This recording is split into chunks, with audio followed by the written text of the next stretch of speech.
My talk is flapping birds and space telescopes, and you would think that should have nothing to do with one another, but I hope by the end of these 18 minutes you'll see a little bit of a relation. It ties through origami. So let me start. What is origami? Most people think they know what origami is. It's this: flapping birds, toys, cootie catchers, that sort of thing. And that is what origami used to be. But it's become something else. It's become an art form, a form of sculpture. The common theme, what makes it origami, is folding, is how we create the form. Now, it's very old. This is a plate from 1797. Shows these women playing with these toys. If you look close, it's this shape called a crane. Every Japanese kid learns how to fold that crane. So this art has been around for hundreds of years, and you would think something that's been around that long, so restrictive, folding only, everything that could be done has been done a long time ago. And that might have been the case, but in the 20th century, a Japanese folder named Yoshizawa came along, and he created tens of thousands of new designs, but even more importantly, he created a language, a way we could communicate, a code of dots, dashes, and arrows. Harkening back to Susan Blackmore's talk, we now have a means of transmitting information with heredity and selection, and we know where that leads. And where it has led in origami is to things like this. This is an origami figure. One sheet, no cuts, folding only, hundreds of folds. This too is origami, and this shows where we've gone in the modern world. Naturalism, detail, you can get horns, antlers, even if you look close, cloven hooves. And it raises a question: what changed? What changed is something you might not have expected in an art, which is math. That is, people applied mathematical principles to the art, to discover the underlying laws. And that leads to a very powerful tool. The secret to productivity in so many fields, and in origami, is letting dead people do your work for you. Because what you can do is take your problem and turn it into a problem that someone else has solved and use their solutions. And I want to tell you how we did that in origami. Origami revolves around crease patterns. A crease pattern shown here is the underlying blueprint for an origami figure. And you can't just draw them arbitrarily. They have to obey 4 simple laws.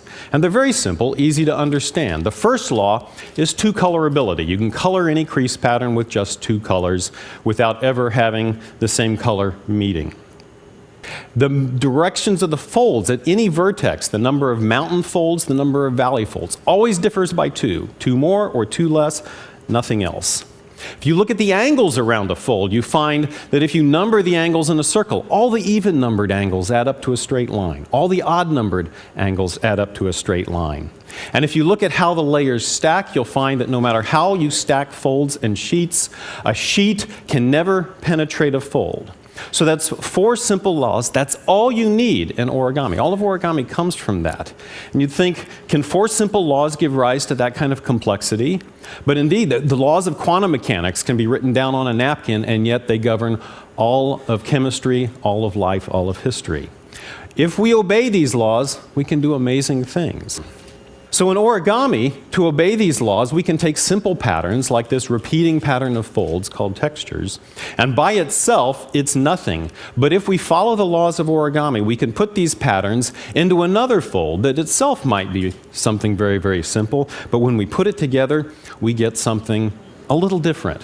So this fish, 400 scales, again, it is one uncut square, only folding. And if you don't want to fold 400 scales, you can back off and just do a few things and add plates to the back of a turtle or toes. Or you can ramp up and go up to 50 stars on a flag with 13 stripes. And if you want to go really crazy, 1,000 scales on a rattlesnake. And this guy's on display downstairs, so take a look if you get a chance. The most powerful tools in origami have related to how we get parts of creatures. And I can put it in this simple equation. We take an idea, combine it with a square, and you get an origami figure. What matters is what we mean by those symbols. And you might say, can you really be that specific? I mean, a stag beetle, it's got 2 points for jaws, it's got antennae. Can you be that specific in the detail? And yeah, you really can. So how do we do that? Well, we break it down into a few smaller steps. So let me stretch out that equation. I start with my idea. I abstract it. What's the most abstract form? It's a stick figure. And from that stick figure, I somehow have to get to a folded shape that has a part for every bit of the subject, a flap for every leg. And then once I have that folded shape that we call the base, you can make the legs narrower, you can bend them, you can turn it into the finished shape. Now the first step, pretty easy. Take an idea, draw a stick figure. The last step is not so hard, but that middle step, going from the abstract description to the folded shape, that's hard. But that's the place where the mathematical ideas can get us over the hump. And I'm going to show you all how to do that, so you can go out of here and fold something. But we're going to start small. This base has a lot of flaps in it. We're going to learn how to make one flap. How would you make a single flap? Take a square, fold it in half, fold it in half, fold it again, till it gets long and narrow, and then we'll say the end of that. That's a flap. I could use that for a leg, an arm, anything like that. What paper went into that flap? Well, if I unfold it and go back to the crease pattern, you can see that the upper left corner of that shape is the paper that went into the flap. So that's the flap, and all the rest of the paper is left over. I can use it for something else. Well, there's other ways of making a flap. There's other dimensions for flaps. If I make the flap skinnier, I can use a bit less paper. If I make the flap as skinny as possible, I get to the limit of the minimum amount of paper needed. And you can see there, it needs a quarter circle of paper to make a flap. There's other ways of making flaps. If I put the flap on the edge, it uses a half circle of paper. And if I make the flap from the middle, it uses a full circle. So no matter how I make a flap, it needs some part of a circular region of paper. So now we're ready to scale up. What if I want to make something that has a lot of flaps? What do I need? I need a lot of circles. And in the 1990s, origami artists discovered these principles and realized we could make arbitrarily complicated figures just by packing circles. And here's where the dead people start to help us out. Because lots of people have studied the problem of packing circles. I can rely on that vast history of mathematicians and artists looking at disk packings and arrangements, and I can use those patterns now to create origami shapes. So we figured out these rules whereby you pack circles, you decorate the patterns of circles with lines according to more rules. That gives you the folds. Those folds fold into a base. You shape the base, you get a folded shape, in this case, a cockroach. And it's so simple. It's so simple that a computer could do it. And you say, well, you know, how simple is that? But computers, you need to be able to describe things in very basic terms, and with this, we could. So I wrote a computer program a bunch of years ago called TreeMaker, and you can download it from my website. It's free, runs on all the major platforms, even Windows. And you just draw a stick figure, and it calculates the crease pattern. It does the circle packing, calculates the crease pattern, and if you use that stick figure that I just showed, which you can kind of tell, it's a deer, it's got antlers, you'll get this crease pattern. And if you take this crease pattern and you fold on the dotted lines, you'll get a base that you can then shape into a deer with exactly the crease pattern that you wanted. And if you want a different deer, it's not a white-tailed deer, but you want a mule deer or an elk, you change the packing and you can do an elk. Or you could do a moose, or really any other kind of deer. These techniques revolutionized this art. We found we could do insects, spiders, which are close, things with legs and wings, things with legs and antenna, and if folding a single praying mantis from a single uncut square wasn't interesting enough, then you could do two praying mantises from a single uncut square. She's eating him. I call it snack time. And you can do more than just insects. This, you can put details, toes and claws. Grizzly bear has claws.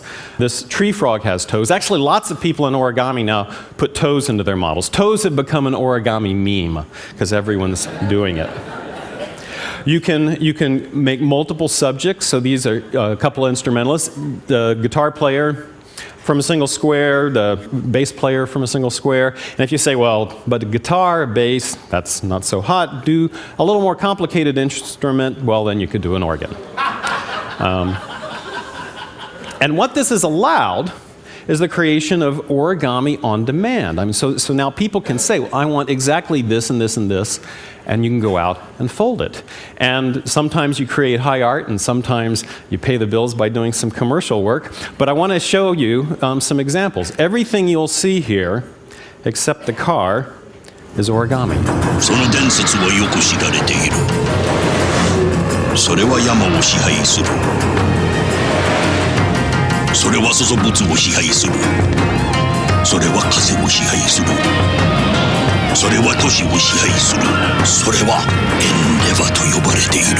The 2006 Mitsubishi Endeavor, with a powerful 3.8-liter V6 and available all-wheel drive, a mythic combination of beauty and beast. Mitsubishi, driven to thrill. Just to show you, this really was folded paper. Computers made things move, but these were all real folded objects that we made. And we can use this not just for visuals, but it turns out to be useful even in the real world.